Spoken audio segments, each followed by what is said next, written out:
Palestra 1, 2017, Jesus no dia a dia. Nós podemos imaginar, e ao longo de milênios, quando a gente fala de questões religiosas, costumamos a pensar que a lei de Deus diz respeito apenas aos aspectos morais. Mas todas as leis da natureza são leis divinas, porque Deus é o autor de todas as coisas. O cientista estuda as leis da matéria. O homem de bem estuda e pratica as leis da alma. Então, qual é a diferença de um Chico Xavier, que se concentrava para psicografar obras maravilhosas, tratando dos aspectos espirituais e dos aspectos morais, e as atividades de um Albert Einstein, que indagava o universo para descobrir a teoria da relatividade? Ou seja, qual a diferença entre um religioso e um cientista? O Criador que fez as leis morais que regem o nosso destino é outro Criador que faz as leis da natureza? Há alguma diferença entre um homem de bem, Chico Xavier, e um cientista, Albert Einstein? Não estão os dois estudando as leis criadas por um único autor? Deus é único. Quando estamos dizendo que Deus é único, queremos dizer que não há outro autor. Não existe concorrência, só há um Criador. E a natureza é o livro onde Deus escreveu as suas leis. E a natureza não é apenas nos aspectos exteriores, não. Nós estamos falando da natureza externa e da natureza interna, da nossa natureza íntima. Por quê? Porque a lei de Deus está escrita em nossa consciência. Vou repetir. A lei de Deus está escrita em nossa consciência. Por milênios, nós acreditamos que a lei de Deus está escrita em alguns livros. Se está na consciência, ninguém foge de si mesmo. Ninguém nega a sua própria natureza. Nós podemos até tentar. Os animais nesse ponto são mais inteligentes do que nós. Nunca ninguém viu um leão com crise de identidade. Por exemplo, um leão querendo ser uma zebra. Só os seres humanos negam a sua própria natureza. Só os seres humanos lutam contra a sua própria consciência. Foge de si mesmo, tenta se esconder de si mesmo. Mas não há como. Não há como fugir. A lei divina está em nós. Portanto, quer você goste, quer você não goste, quer você tenha religião, quer você não tenha, há uma Bíblia dentro de você. Esta reflexão, trazida pelo Espiritismo, é original. Este pensamento muda por completo a nossa aproximação dos aspectos religiosos. Religião deixa de ser um conjunto de dogmas e rituais. Deixa de ser estruturas institucionais, deixa de ser hierarquias sacerdotais e passa a ser um exame da própria consciência. É você e Deus. Tá, eu entendi. A lei de Deus está escrita na consciência, tem uma Bíblia dentro de mim. E por que Deus manda missionários, profetas, espíritos superiores para nos ensinar se está na nossa consciência? Porque as pessoas esquecem, anestesiadas pelo envoltório da carne. As paixões, os vícios, a falta de fé, o orgulho, o egoísmo paralisam as nossas consciências. Por isso, desprezam essa lei. Deus quis que ela lhe fosse relembrada. Deus confiou a alguns homens a missão de revelar a sua lei. Há algumas criaturas no planeta encarregadas de soprar brasas, de despertar consciências. Em todos os tempos, houve homens que receberam essa missão. São espíritos superiores, que encarnam com o objetivo de fazer a humanidade progredir. E podemos conhecê-los porque são inspirados por Deus. Pode reconhecer por suas palavras e por suas ações. Deus não pode se servir de um mentiroso para ensinar a verdade. Ou seja, você conhece a árvore pelo fruto. Não é pela cor, nem pela folhagem, nem pela beleza das flores.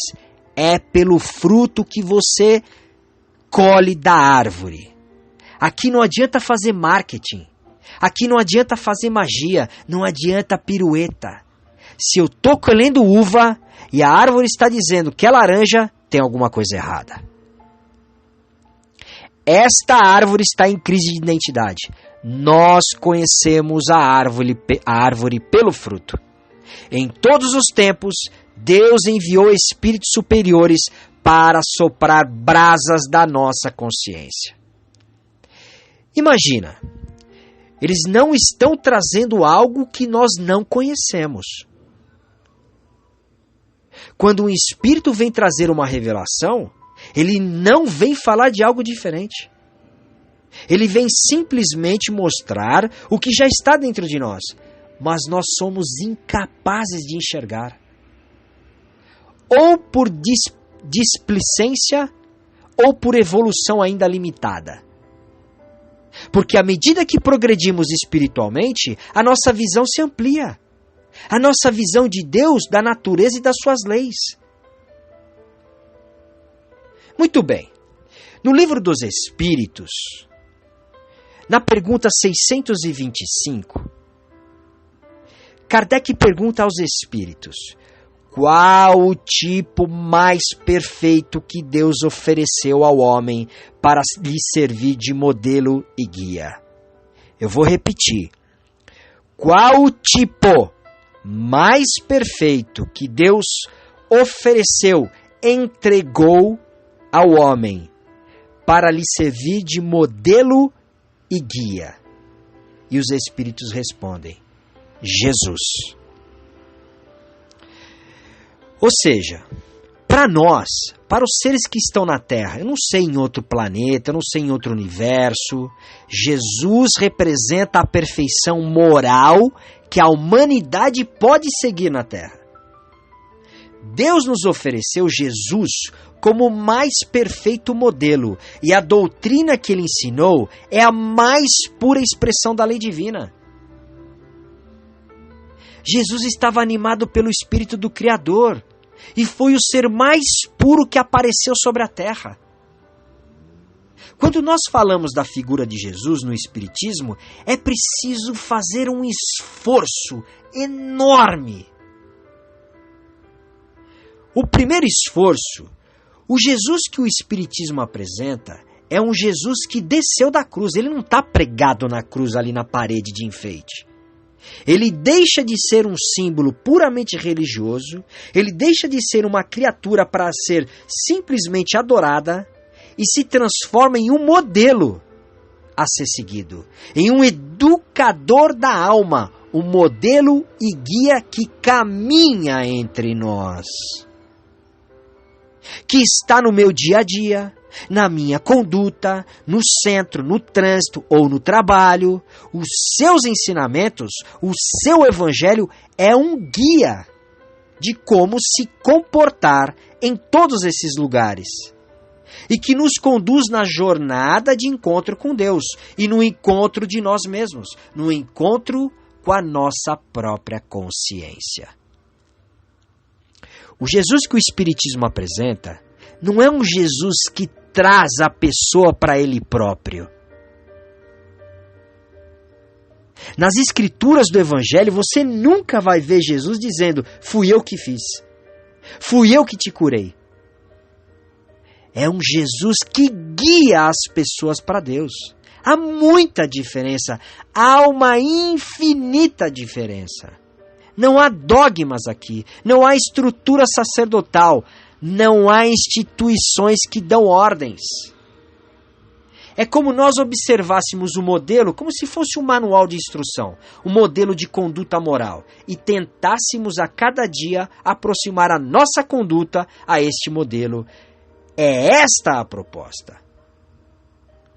Estamos enfatizando tudo isso porque tem gente que coloca Jesus em um pedestal religioso e passa a adorá-lo e reverenciá-lo somente exteriormente, e deixa-o guardado em seus templos e igrejas.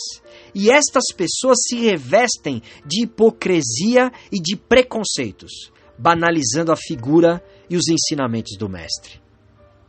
Muitas vezes falando em nome dele e fazendo ao contrário do que ele ensinou.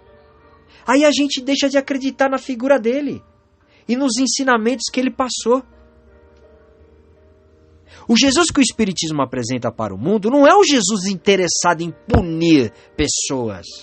Não é o Jesus interessado em catalogar pecados e apontar pecadores. É um Jesus educador, que veio mostrar que nós estamos mergulhados nas leis divinas.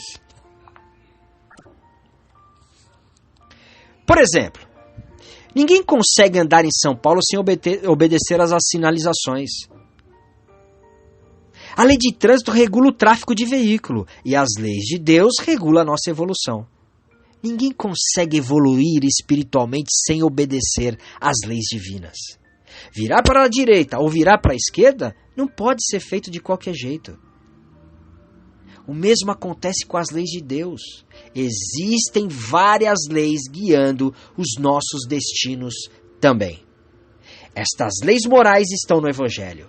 Elas foram ensinadas por Jesus e, mais do que isso, elas foram exemplificadas por ele. Ele não apenas falou, ele se antecipou e mostrou como fazer.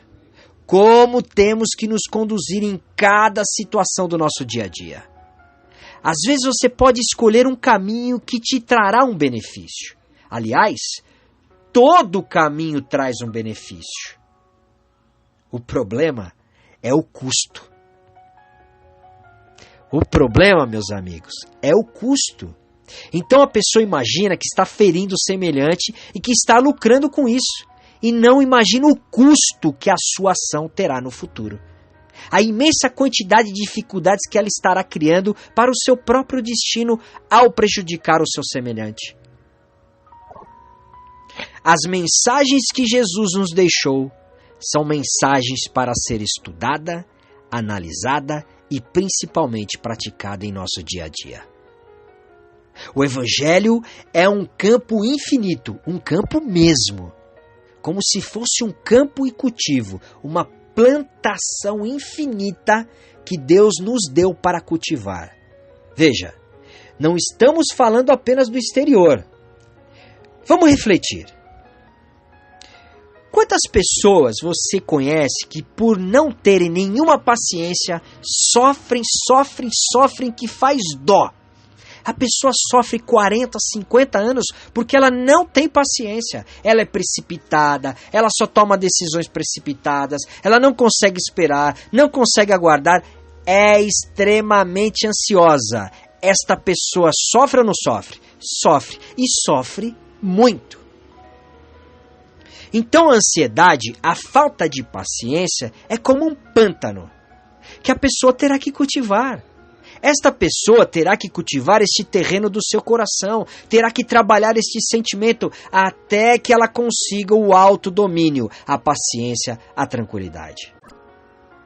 Quantas pessoas nós conhecemos que têm uma vontade frágil? Que têm um autodomínio frágil? Então ela se entrega facilmente aos vícios, à falta de vontade, se entrega facilmente à preguiça e não consegue sair. Porque seu autocontrole é mínimo. Ela tem uma vontade de enganação.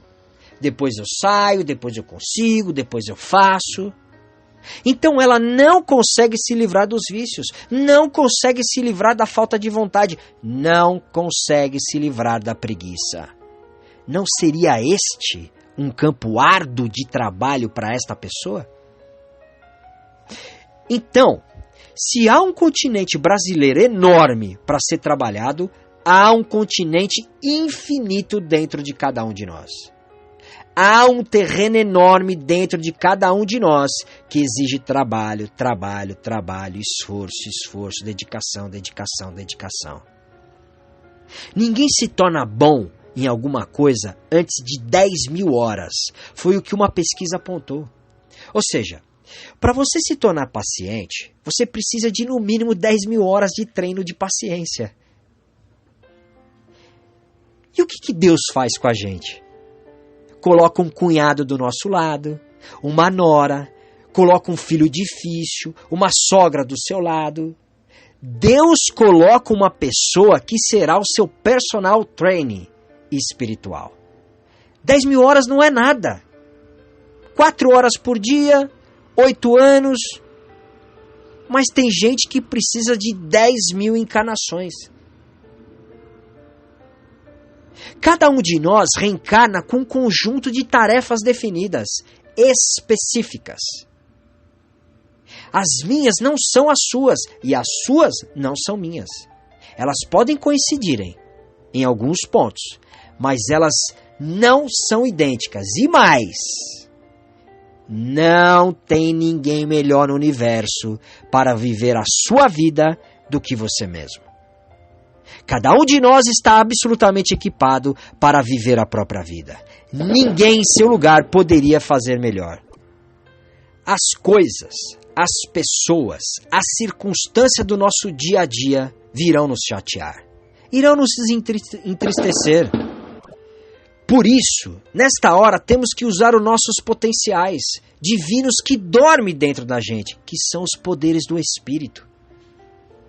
Os poderes do Espírito é a prece para si mesmo e para outra pessoa. É a doação de energia, ouvir a pessoa, transmitir mensagem de paz para alguém, meditar, entrar em contato com o seu anjo da guarda para receber orientação quando tem um problema para resolver, esperar que venha uma ideia antes de tomar uma decisão.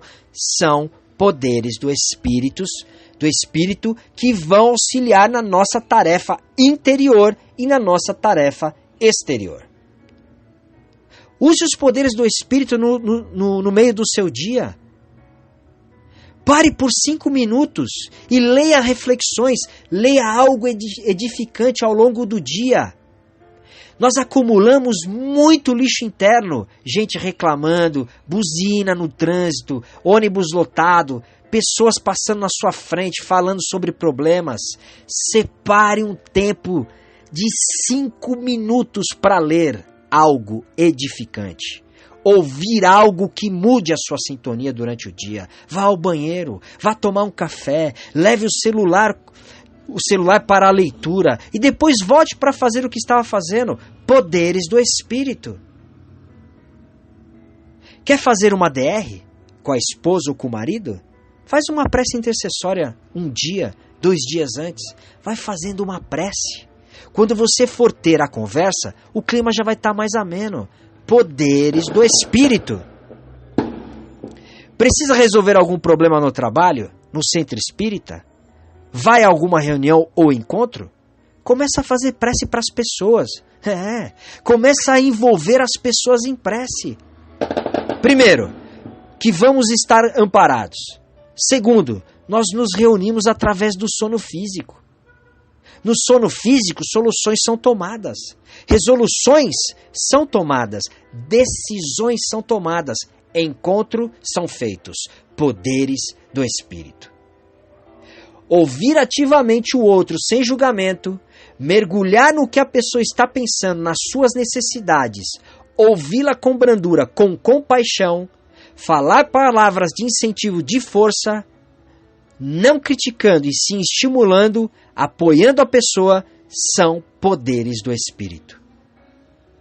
Pessoal, o amor sempre encontra caminho. São os poderes do Espírito. A prece, o sono, o passe, uma palavra amiga, ouvir ativamente sem julgamento. Todos esses recursos, muitas vezes, nós não utilizamos. Poderes do Espírito. Todos nós temos imensos poderes espirituais. Poderes não no sentido de super-homem, Homem-Aranha. Poderes no sentido de faculdades. Às vezes as pessoas dizem, eu não vejo espírito nenhum. Não tem problema nenhum. Quando você desencarnar, você vai ver todos. Eu não escuto ninguém. Espera desencarnar para você ver. Aliás, isso é um grande sinal. Se você estiver deitado na sua cama e começar a chegar parente que já se foi, e se você estiver vendo e conversando com eles, é um sinal para você acerenar o seu coração, entrar em prece e preparar para fazer a mudança. São faculdades que nós temos. Elas estão dentro de nós. São faculdades espirituais. Mas que adianta ter as faculdades se a gente não as utilizamos pelo menos o básico? Há uma outra questão tão importante, tão crucial para todos nós, que vale a pena nós refletirmos sobre esse assunto. Ninguém, eu disse ninguém, nasce em família errada. Cada um nasce na família adequada para desenvolver os seus potenciais, as suas faculdades e para superar as suas próprias limitações internas. Mais do que isso, em uma família, em um grupo, nós sempre estamos em relação, em contato com pessoas ligadas à nossa intimidade. Pessoas que refletem nas nossas condutas e o que nós trazemos dentro de nós. É este o ponto. Vamos lá. Existe uma lei natural nos relacionamentos humanos.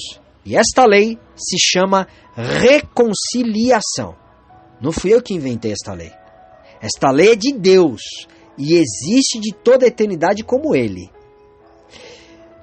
Vamos traduzir isso em uma linguagem mais simples. Todo mundo que você não gosta, você já percebeu que está perto de você? Eu não gosto de fulano, mas não tem problema. Ele está morando lá no Japão.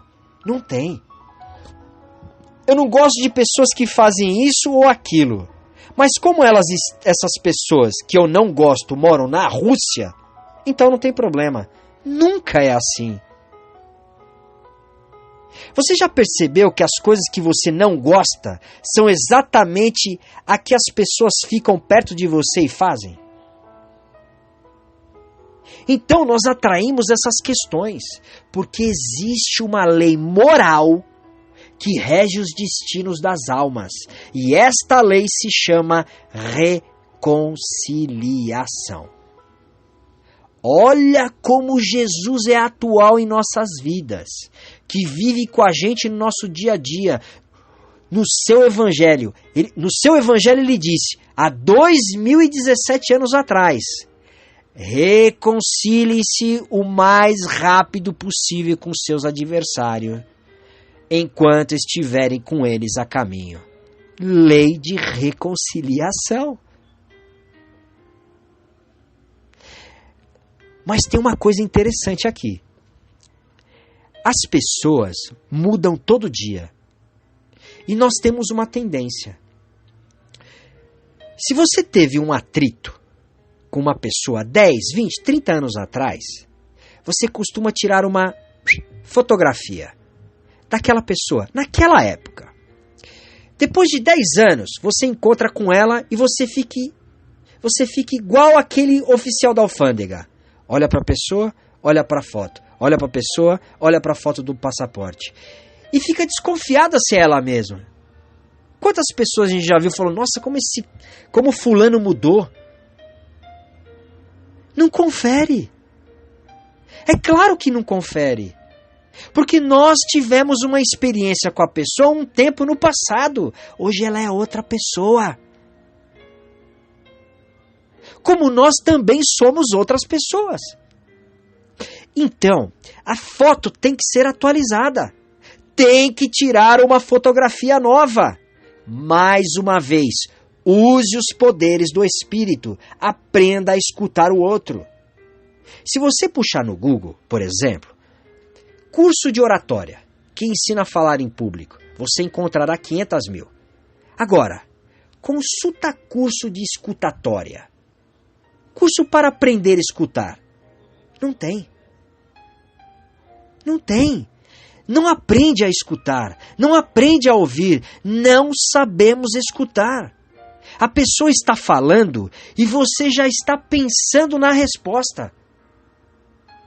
Ou seja, nós vamos precisar de 10 mil horas de treino. 10 mil horas de boca fechada só escutando para aprender só escutar.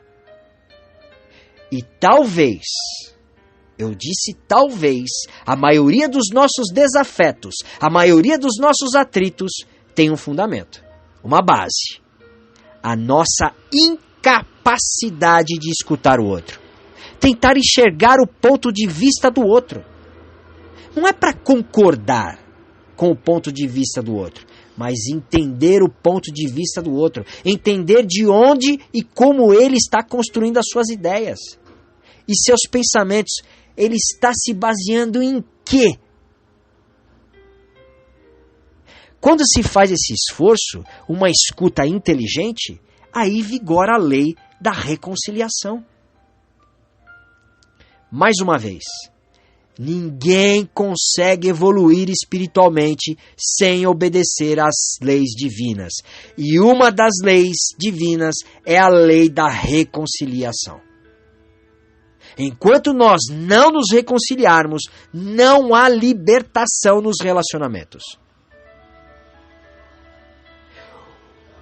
O maior poder, o tremendo poder espiritual de que somos dotados é o poder do coração. E é no coração, é através do sentimento, e o sentimento é como um lago que Deus agita com o dedo. Quando a gente perceber um sentimento novo no nosso coração, e quando é um sentimento de amor, de bondade, de luz, saiba que é Deus se comunicando conosco. Se você ouviu essas palavras, apenas diga obrigado.